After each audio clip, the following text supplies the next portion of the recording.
vloggers na kapag umuulan, bumubuhos. Yan din maihahalin tulad ang swerteng dumating sa magkakapatid na online content creators.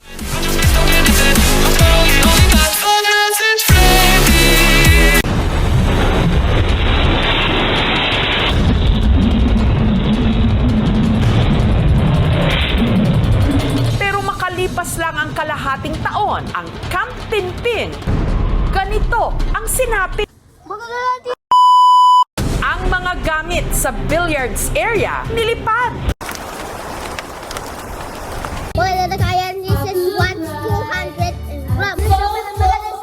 Allen na mahimbing naman noong natutulog, nagising at lumabas sa kani-kanyang mga kwarto. Hindi nagkakabuho.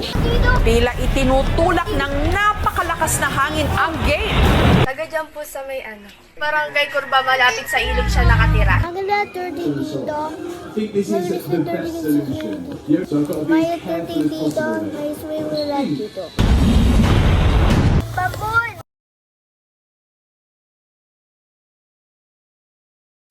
Thank you for watching, mga kapuso. Kung nagustuhan niyo po ang videong ito, subscribe na sa GMA Public Affairs YouTube channel. And don't forget to hit the bell button for our latest updates.